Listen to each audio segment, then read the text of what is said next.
Nós estamos no ano de revisão, onde, como o Abner disse, nossa proposta é entender, preste atenção, que boa parte da nossa vida está condicionada às nossas decisões. Nossa proposta é de uma forma muito sóbria, muito responsável, mostrar às pessoas que o diabo, apesar de toda a força, apesar de tudo aquilo que ele pode fazer, o poder dele sobre a nossa vida é extremamente limitado. É um poder que, na verdade, na maioria das vezes, é concedido por nós. É como se nós entregássemos a ele o direito de agir sobre as nossas vidas. Isso é uma regra de verdade absoluta? Não. Eu vou te mostrar isso hoje. Mas na grande maioria das vezes, boa parte dos problemas que enfrentamos hoje pode ser decisões erradas que tomamos há tempos atrás. Eu não sei se já aconteceu com você de comprar alguma coisa no cartão, financiado e muitas vezes, e depois da quinta, sexta parcela, quando vem te cobrando, tu não lembra mais o que é. Você fala, o cartão está me roubando, certo? Porque já faz tanto tempo que você comprou, às vezes você já usou, já acabou, mas continua pagando. Coisas do passado podem assombrar as nossas vidas. Essa é uma grande verdade. Quanto mais assertivos formos em nossas decisões, quanto melhor formos em nossas escolhas, nós evitaremos bastante sofrimento. Como eu disse, há casos que o sofrimento não foi uma decisão sua. Você pode ter herdado alguma coisa. Algumas coisas acabam caindo no seu colo. Isso é uma verdade. Nós também não podemos responsabilizar todos por tudo que acontece. Mas hoje eu quero mostrar uma coisa a você que eu acho que vale a pena nós pararmos para refletirmos, para revermos, certo? O tema da minha mensagem é: mudei de mundo, mas não notei. Não notei que mudei de mundo. Quando nós usamos a palavra mundo, eu quero apresentá-la aqui a vocês sobre 4 óticas. Primeiro, o mundo, tudo, a totalidade, todas as galáxias, tudo, ok? Olhando como um todo, o mundo não apenas, o mundo onde eu vivo, mas tudo. Eu estou inserido nesse ambiente, você está onde? Certo? No mundo criado por Deus, que é muito maior do que nós muitas vezes conseguimos imaginar.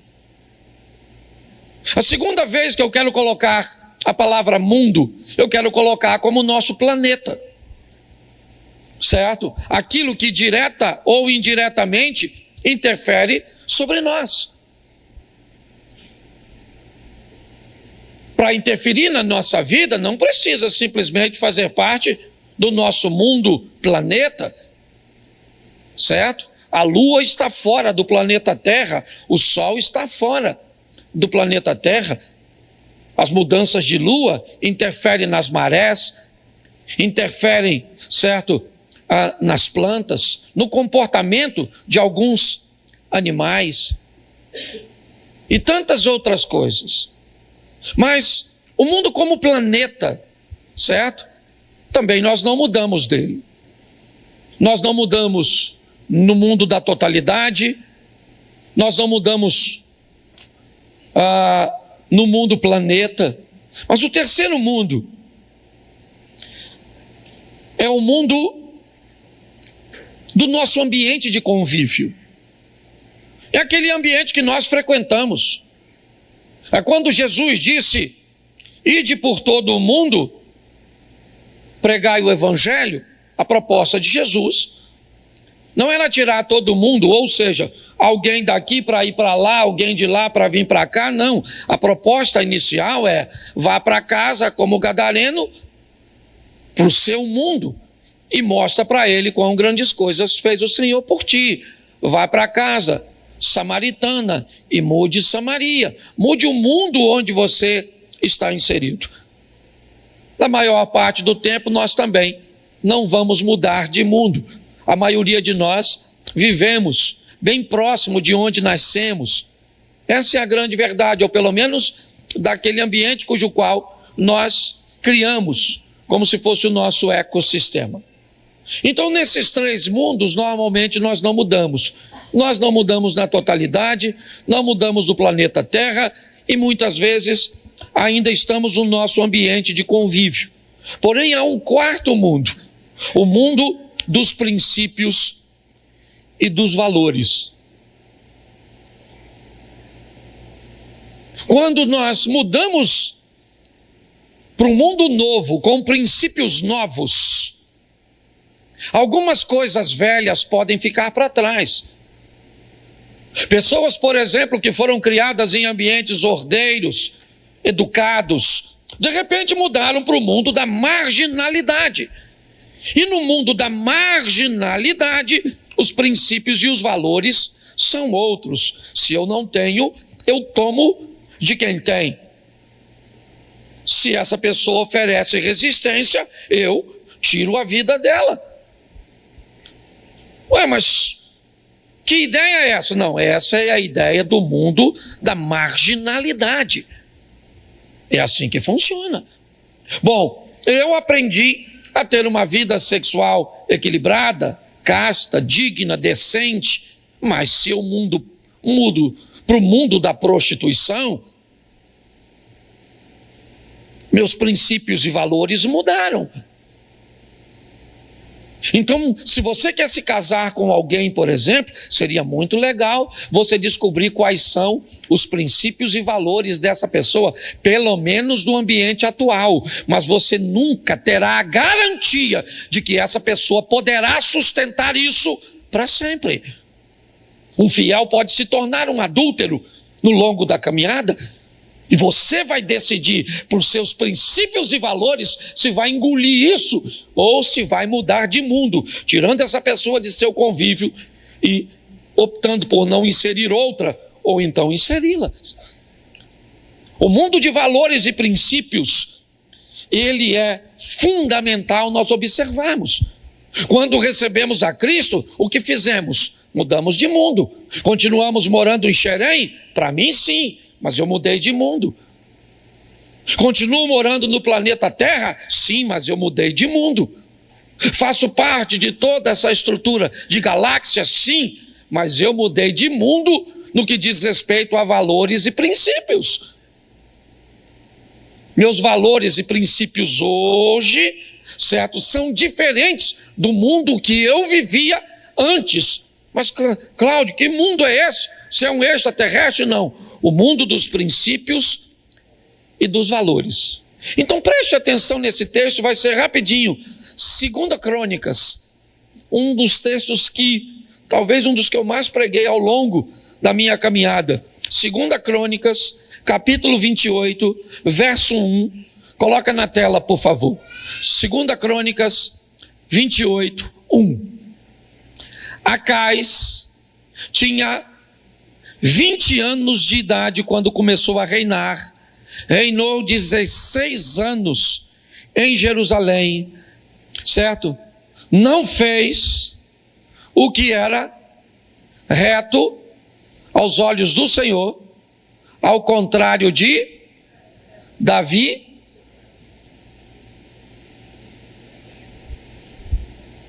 Só um segundo. 2 Crônicas, capítulo 29.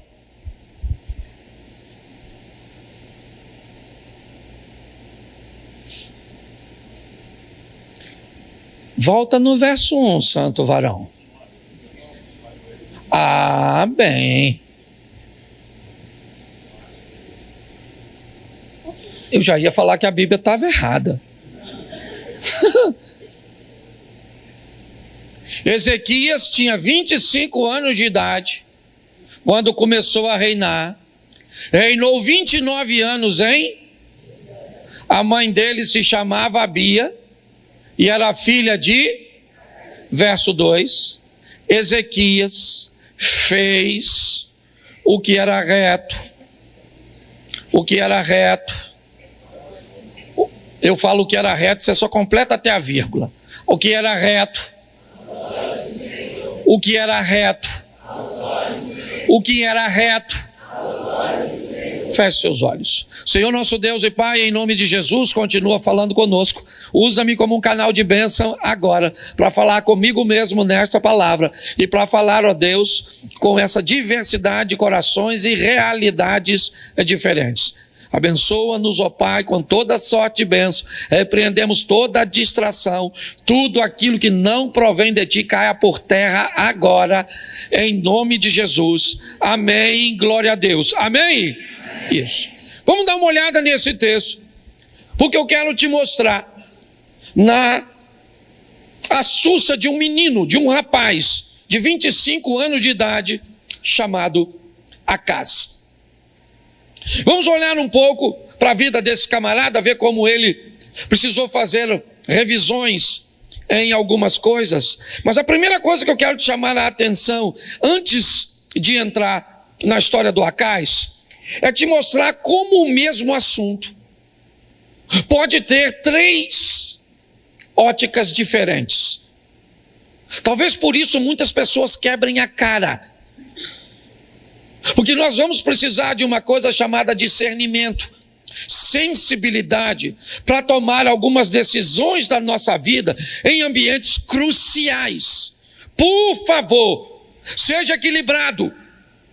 Deus não precisa falar com você se você vai sair com a camisa amarela ou azul.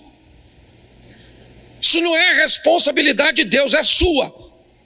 Então, por favor, não se coloque diante de Deus como um débil mental.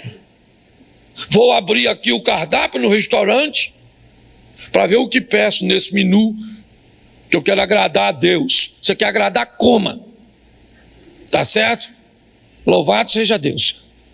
Então pare de querer se colocar numa posição onde tudo que você vai fazer, Deus tem que falar. Porque senão você não faz nada. E não pega versículo isolado para sustentar isso não. Que você vai ter problema. Certo? Agora também não queira fazer tudo na vida sem falar com Deus. Tem muita coisa na vida que se você não pedir oração a Deus, discernimento a Deus, uma direção, você vai quebrar a sua cara. Então tudo que nós vamos falar hoje é extrema. Sabe, esse extremismo maluco. Você não pode falar nada que o outro já diz, vai para o outro lado.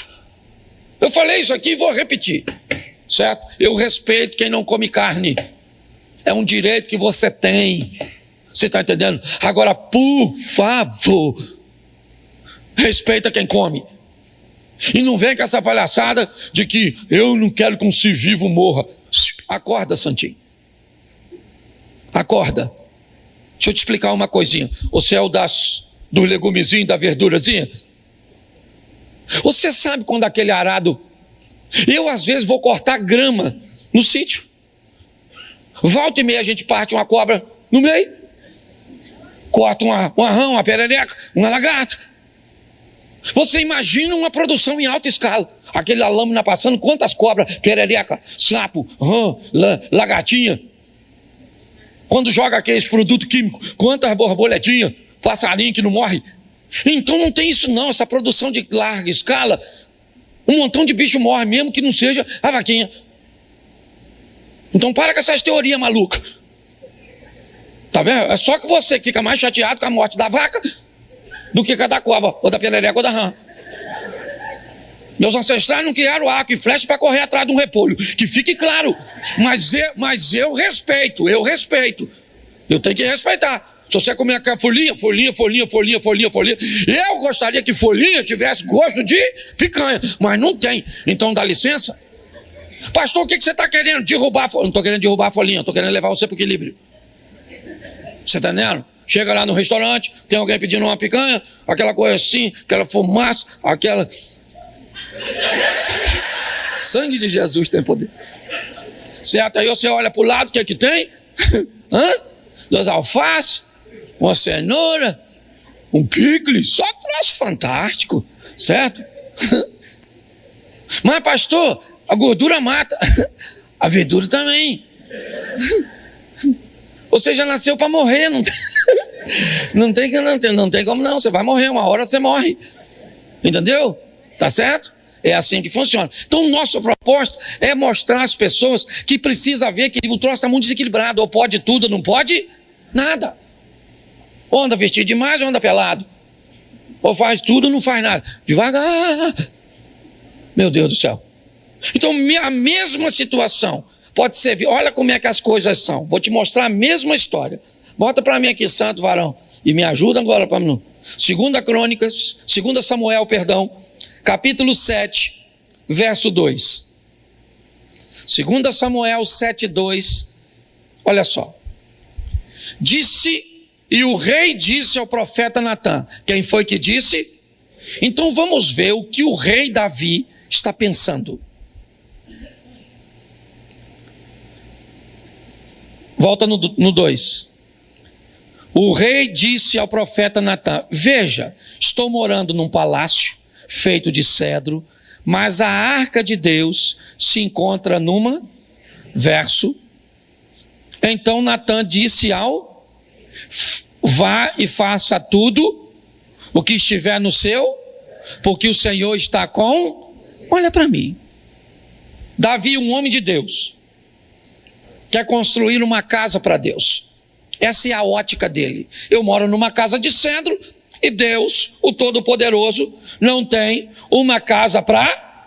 Então essa é a ótica de quem? De quem? De Davi. Então, segundo Davi, Deus está precisando de uma casa. Tá certo. Ele chama então o profeta Natã. E diz Natã: Natã, eu moro numa casa de cedro, mas Deus está, certo, numa tenda.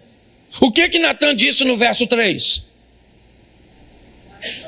Vai e faça tudo o que estiver no seu, porque o Senhor é... Essa é a visão de quem? De Natã. Segundo Natã, Davi deve fazer do jeito que ele pensa. É a mesma situação. Natã disse: não, Davi, vai lá e faz conforme o seu coração, faz direitinho, porque Deus é com... Mas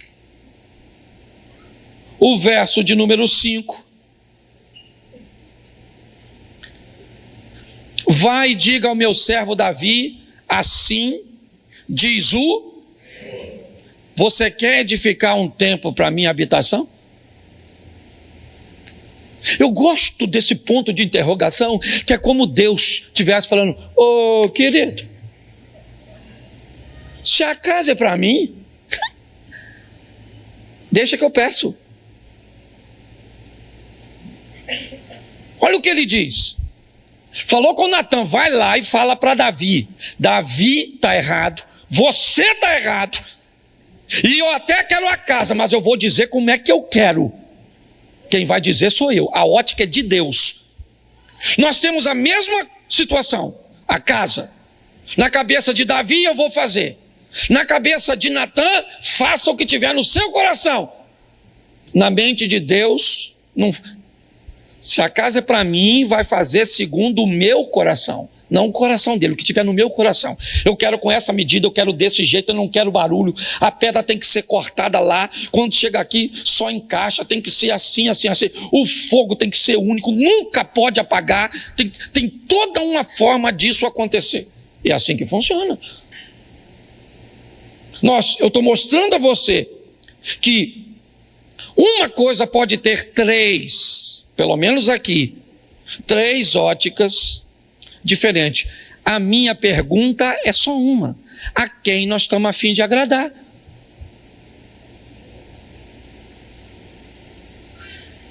Muitas vezes nós estamos a fim de agradar os reis, os poderosos, os que ditam as coisas. Eles é que são importantes. Aquelas pessoas que nós elegemos como importantes na nossa vida, aquelas que nós queremos impressionar de acordo com o que usamos, com o que aparecemos, ou que desejamos ser bem vistos por elas.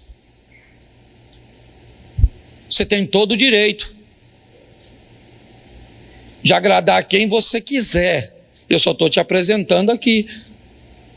Nós temos a ótica do rei, nós temos a ótica do profeta. Está assim de gente que chegou aqui, ó, iludida. E eu não estou falando que eu sou um líder religioso perfeito, não. Você está procurando perfeição em mim, ainda dá tempo de ir embora. Agora eu vejo pessoas que narram coisas que homens que são sacerdotes e que ocupam cargos como eu ocupo aqui, que se acham semideuses, decidindo e expondo coisas, fazendo coisas absurdas, que parece muitas vezes que as pessoas ou sofreram uma lavagem cerebral ou têm problemas com raciocínio, com lógica.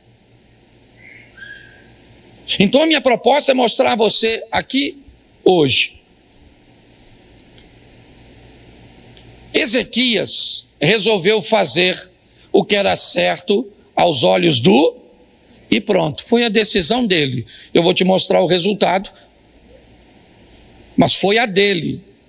Isso não significa que você vai viver a mesma coisa que ele. Você vai viver a mesma coisa que ele, ou próximo do que ele viveu, porque nem sempre será a mesma coisa se você fizer a mesma coisa. Se não quiser, eu entendo perfeitamente.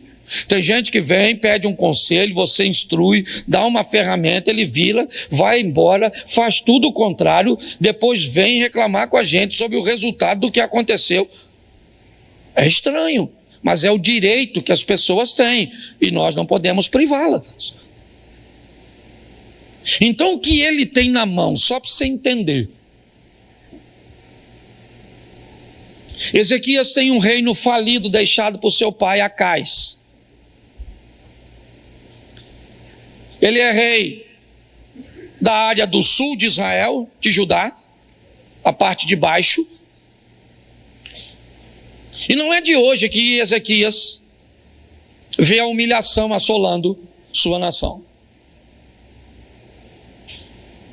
Volta e meia, os assírios invadem Judá, matando os homens que podem oferecer resistência, estuprando mulheres, levando crianças cativas.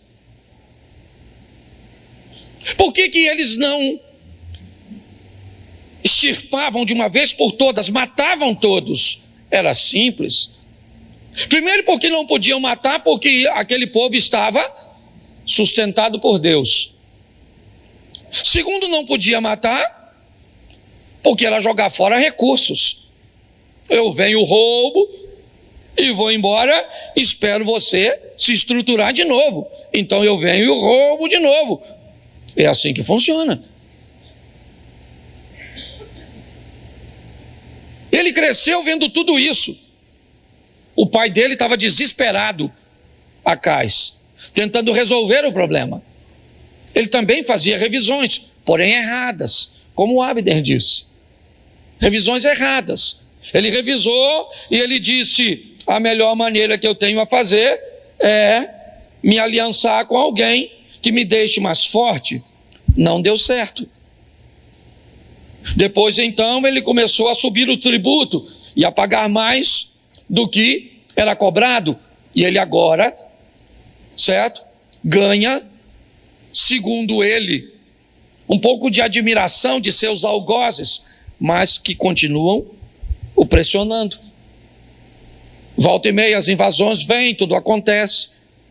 E tem 2 garotos crescendo. O nome de um, Senaqueribe. Ele é filho de Tiglade, o rei da Assíria.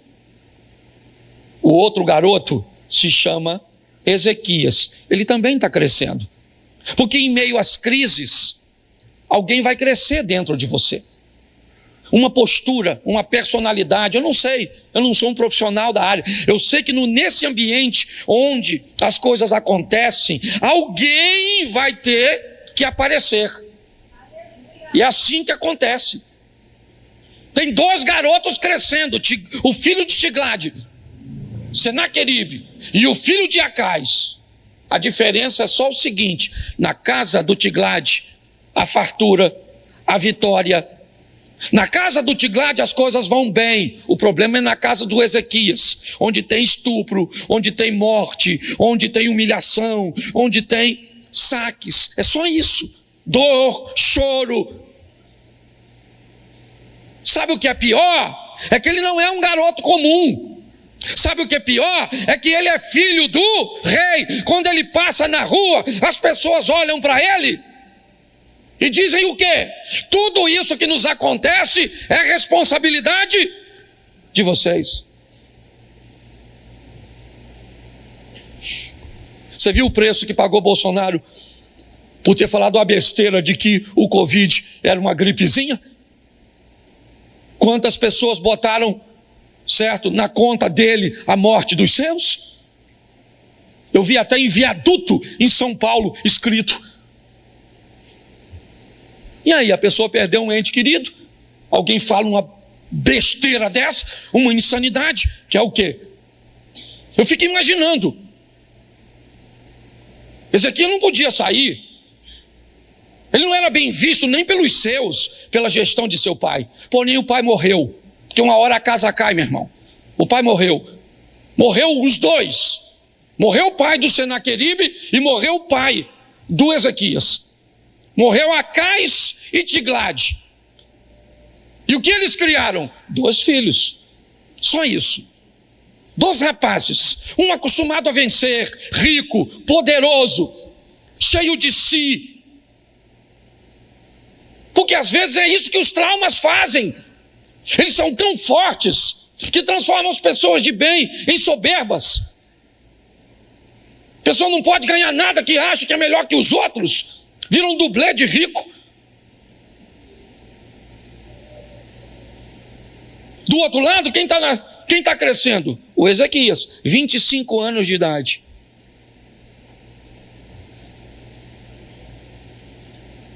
E aí Ezequias tem que assumir o trono. O pai dele morreu. Mas que trono é esse? Que casa é essa? Que herança é essa? Não deixou nada. Deixou o quê? Deixou foi minha mãe traumatizada com o homem. Me deixou o quê? Algumas escoriações na alma, que às vezes não é nem no corpo. O corpo é fácil, mas são nas memórias, nas lembranças. Vida dura. E agora, o que esse garoto vai fazer? Ele precisa sobreviver. E ele vai sobreviver. 25 anos de idade, ele assume o governo. Um governo falido. Mas o texto é bem claro. E ele fez o que era reto aos olhos do Senhor. Pronto. O sucesso de Ezequias está em não querer agradar Senaqueribe. Em não querer agradar outras pessoas ou estruturas que poderiam apoiá-lo. O que ele queria era agradar a Deus. Então, o que ele faz? Não dá para copiar o pai dele. Já falei que o pai dele foi uma droga. Aí você quer definir para mim, eu até acredito na influência, mas você quer dizer para mim que todo mundo vai virar um produto do meio? Meu irmão, conheço a vida de muita gente aqui, e gente que é gente boa, e venceu, e rompeu. Pode ter alguns resquícios, é verdade, comportamentais, porque ninguém é perfeito.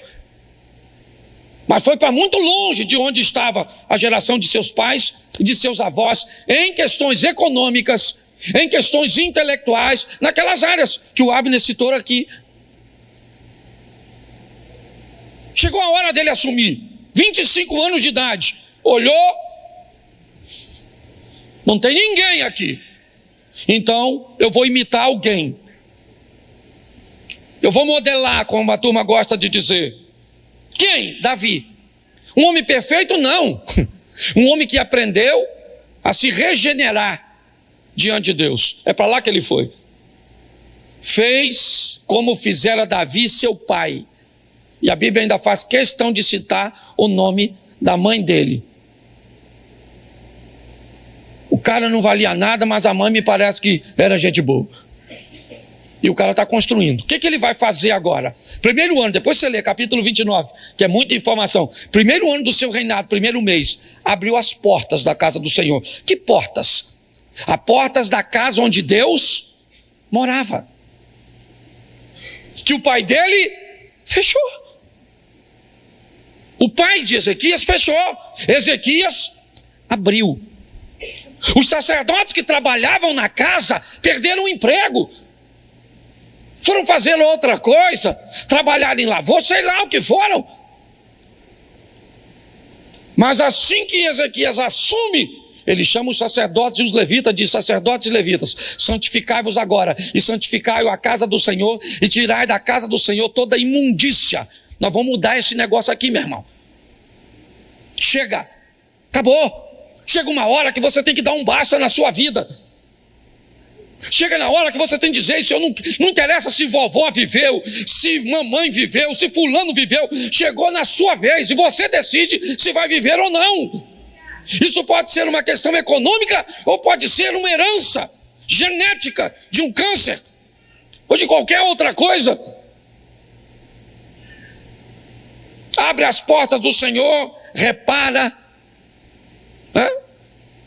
E aí ele restabelece o culto.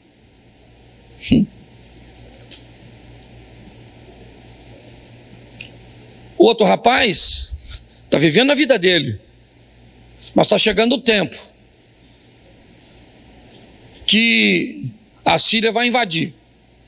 Havia uma série de coisas, eu não tenho como falar agora, certo? Guerras eram travadas em momentos onde questões climáticas eram favoráveis, tá certo? Basicamente todos eles tinham a mesma estrutura, então não fazia a mínima lógica estabelecer uma guerra em ambientes frios demais, certo? Onde eles estavam, porque senão eles venciam a guerra contra o inimigo e perdiam a guerra para a hipotermia.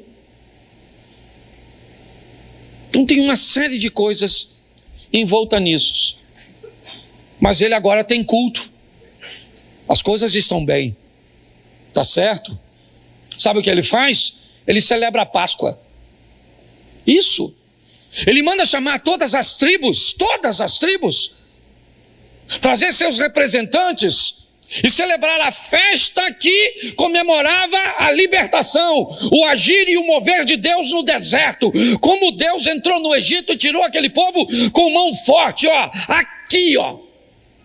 Esse é o campo de batalha. Deixa o Satanás ou a situação que aconteceu com você te deixar pessimista, negativista, fazer com que você tenha uma ótica ruim a seu respeito e a respeito da sua situação, fazer com que você nunca estabeleça nada de concreto. Se eu perguntar para você de quanto dinheiro você precisa, sempre é muito. Quanto dinheiro você precisa? Muito.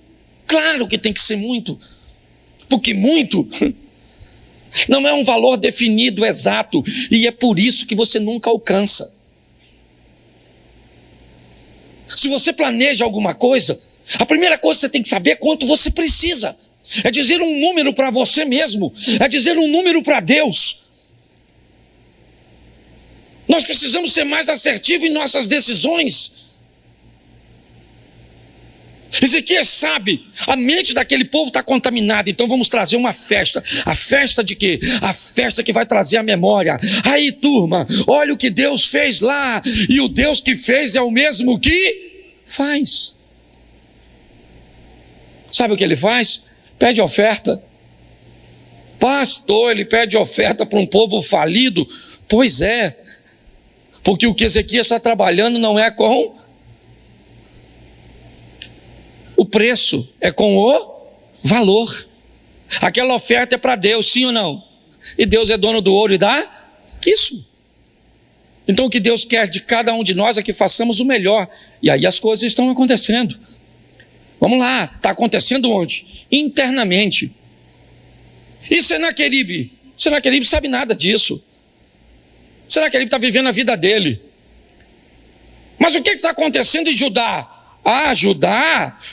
Judá tem agora um cara chamado Ezequias. Mas quem é ele? Ele é filho do perdedor, Acais. Então deve ser outro perdedor. Não. Então deve ser um outro pecador. Não. Então deve ser um outro desequilibrado. Não. Mas por que não? Porque ele decidiu não ser. Você está entendendo? Ele decidiu que não ia ser e pronto. Agora sabe o que acontece? Nada. As coisas estão acontecendo normalmente. Até o capítulo 30.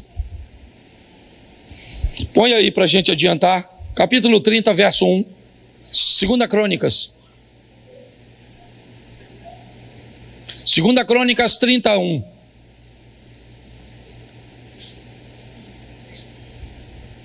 Segunda Crônicas, capítulo 30, verso 1.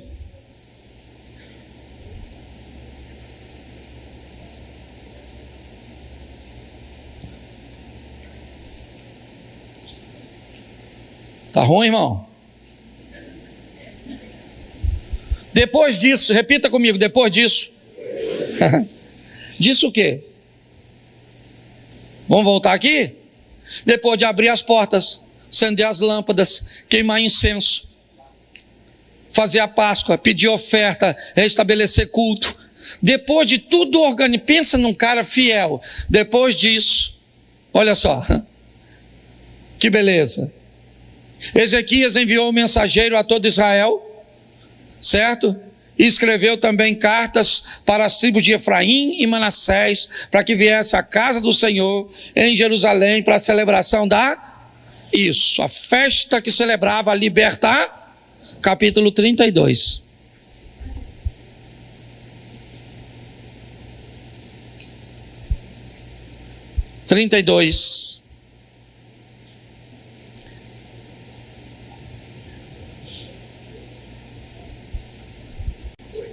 Foi?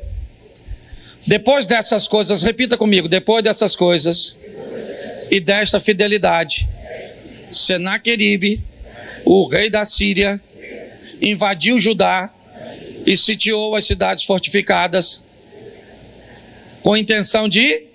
O cara acaba de fazer a festa da libertar, vem um miserável fazer um cerco de aprisionamento, sim ou não? Seu nome é? Quem ele é? Ele é filho de Tiglade. Senaqueribe cresceu vendo derrota? Sim ou não? Não. Ele é rico, poderoso. Seu exército é um dos maiores da época, amém? Pois é. E o outro tem o quê? Nada, só cultinho. Fumacinha, sacerdotinho, uns bichinhos gritando porque está sendo sacrificado. E ofertinha, só umas ofertinhas pequenininhas. E o outro cara lá tá bonitão. É isso que está escrito aí, mais ou menos isso. Aí vem o tal do Senaqueribe, rei da Síria, invade Judá, sitia as cidades fortificadas com a intenção de fazer o quê? Isso. Por quê? Porque está na memória de todo mundo quem? Acais. Quem aqui já brincou de carniça? Que a frase era: quando eu bato, todo mundo bate. Isso. Também fui criança. Agora vem o Senaqueribe com força total. Lá vem ele. Olha o que Ezequias disse no verso 7. Olha que texto animador. Imagina se você estivesse lá e eu fosse Ezequias. Olha aí eu falando para vocês: sejam fortes e corajosos, não tenha medo nem por causa do rei nem por causa de toda a que está com ele. Olha o final do texto, como é que é maneiro. Porque conosco está alguém que é maior do que o que está com ele. Tem uma multidão e nós um só, alguém indefinido, alguém. oculto. Alguém. Eu imagino. Falei, ô Zequinha, você é doido, maluco. Você não queria bebrar, o pai dele era terrível, igual Roberto Carlos. O cara é difícil. Para piorar, o cara sabe fazer guerra. Bota o verso 13, já estou terminando já. Põe o 13.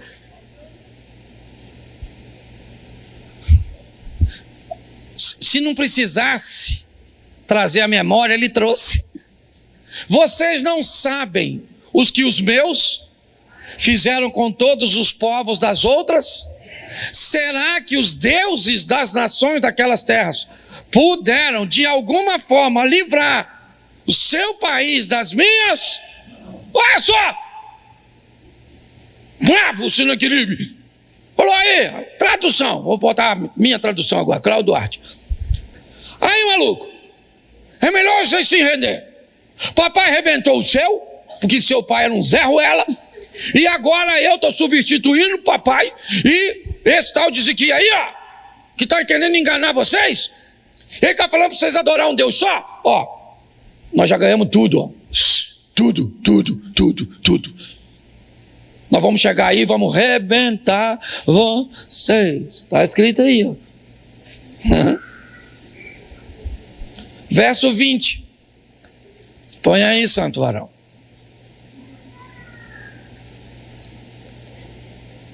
Então, o rei e quem? E, ó, deixa eu dar uma agora aqui uma chave não. Chave não. Dá outra coisa. Isso aí é um controle. Tá certo? Tu tá andando com quem? Quando o bicho pega, o rei Ezequias chamou quem? O profeta Isaías. Tu tem que andar com gente, certo? De controle. Para andar perto de tu. Ele chamou Isaías e falou: Isaías, meu filho, o Sinaqueribe está aí ameaçando nós ler uma carta. Se você ler a carta que o Sinaqueribe mandou, está aqui, ó, que não dá tempo de eu ler.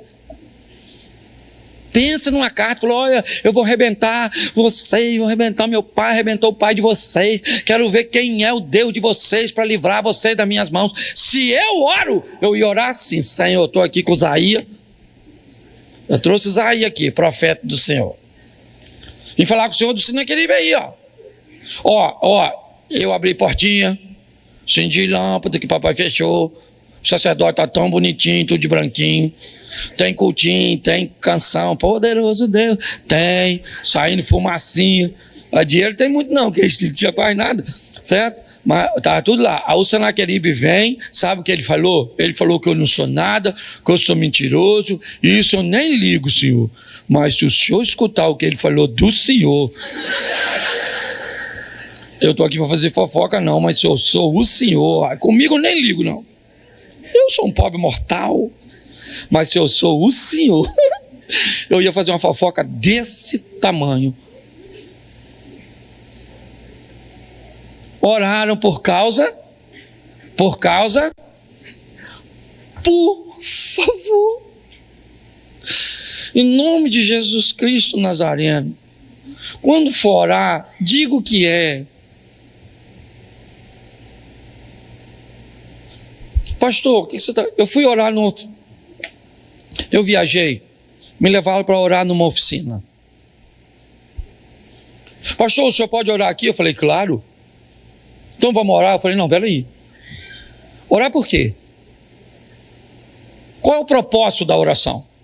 Não, pastor, eu acabei desfazendo uma sociedade, então o meu serviço era um serviço visto de uma forma melhor do que o do meu ex-sócio, então ele está me perseguindo com inveja, eu estou enfrentando algumas dificuldades com permissões, com autorizações para manter a minha oficina liberada, ela é na América, certo?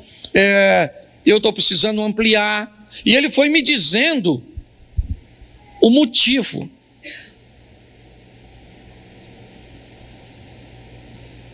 Quando você for orar, por favor, seja pontual na sua oração. Senhor, me abençoa. Ele já tem te abençoado. Agora, o que você quer? Oraram por causa disso e clamaram o que eles precisam? Eles precisam de socorro. Verso 21.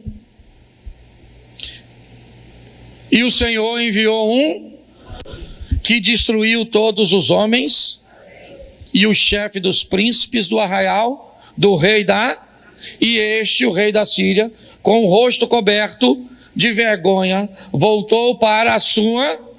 Quando ele entrou no templo do seu Deus, seus próprios filhos ali o mataram.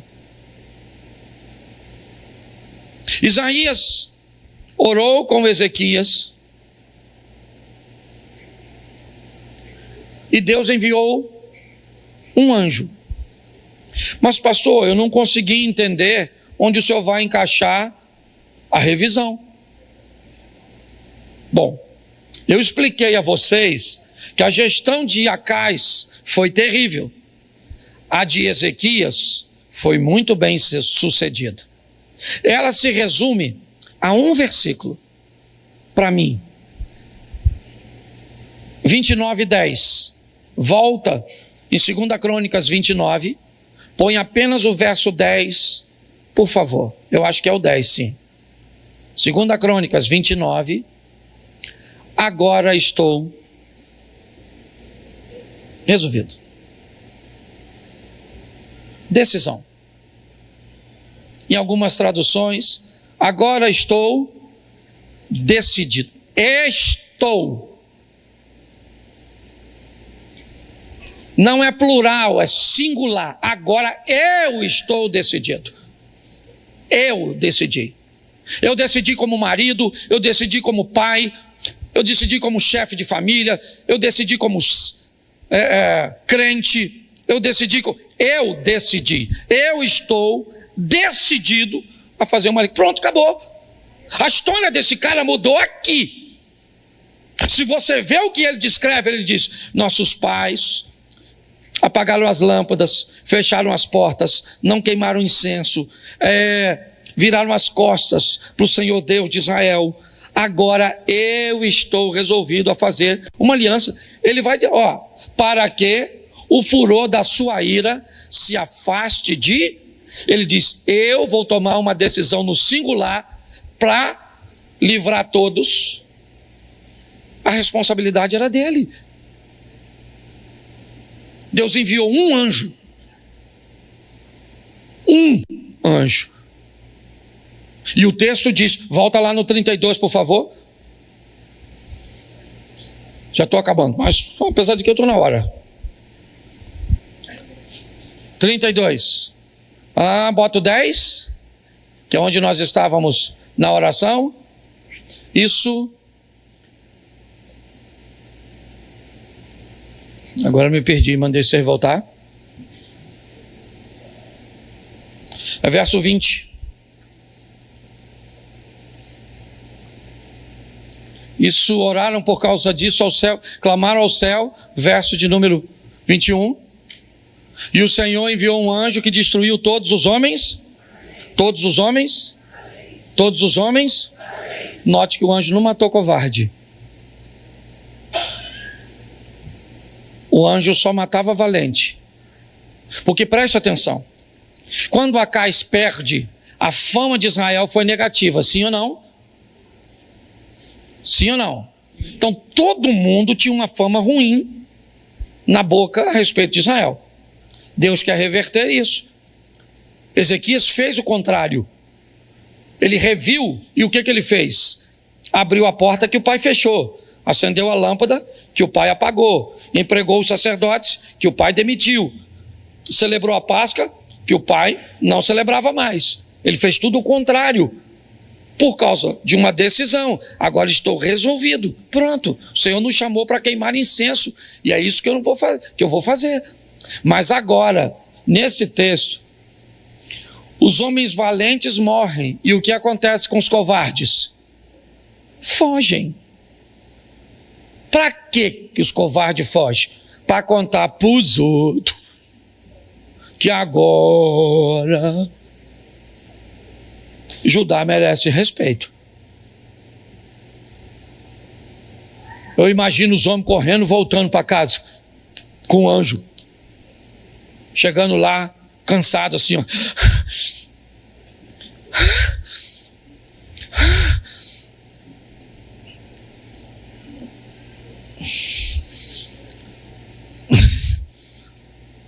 Judá não tem soldado, não. Judá não tem nem arma. Mas, maluco, Judá tem um anjo. E alguém deve ter falado um só. E quem fugiu falou, se tem dois, eu não chego aqui. Mas o mais legal não é isso. Você lembra que mataram Senaqueribe? Sim ou não? Mataram ele, não mataram? Pois é, agora todas as nações vizinhas ficaram sabendo do tal anjo. Aí eles juntavam dinheiro, botavam naquelas caravanas e trazia para quem? Para o Zequia. Depois você lê, porque eu acho mó barato. Eles estacionando aqueles carros assim. Eu imagino isso aqui bem assim, ó.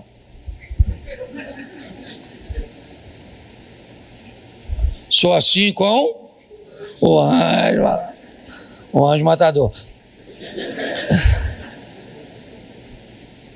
E aí, os caras chegavam perto do Ezequiel, lê, depois está lá, que eu não vou ler não, só de raiva. Não, vou ler por causa do tempo. Os caras chegavam e falaram, Ezequiel! Falei com o Senaqueribe. Falei, Senaqueribe, Ezequiel não é a carne não. Ezequiel é um menino decente. Tá? Falei para ele, Ezequiel, não se meter contigo. Tá? Eu trouxe aqui os presentes para tu. Valeu, Ezequiel, ó. Ninguém aqui quer brigar. Ninguém aqui quer brigar com... Certo? É ou não é? Vai que é um espírito de John Wick. Eu aprendi uma coisa há muito tempo nessa história. O poder de uma decisão. Não se vitimize. Eu não sei quantas áreas você precisa rever. Eu não sei o que você precisa organizar. Eu só quero te mostrar que Ezequias fez tudo certo. E mesmo fazendo tudo certo, Senaqueribe se levantou. O que indica que fazer tudo certo nem sempre é garantia de que você ficará imune de sofrer uma retaliação e uma guerra. Mas um obediente, quando está em guerra, os céus estão de olhos abertos para defendê-lo. É só isso. Vão pelejar contra a sua empresa, vão pelejar contra o seu casamento, vão pelejar contra os seus filhos, podem pelejar do jeito que for, mesmo você estando em obediente. Mas, meu irmão, onde você não puder defender, lá vai estar um anjo de pé para proteger e agir a seu favor. Vale um amém? Amém.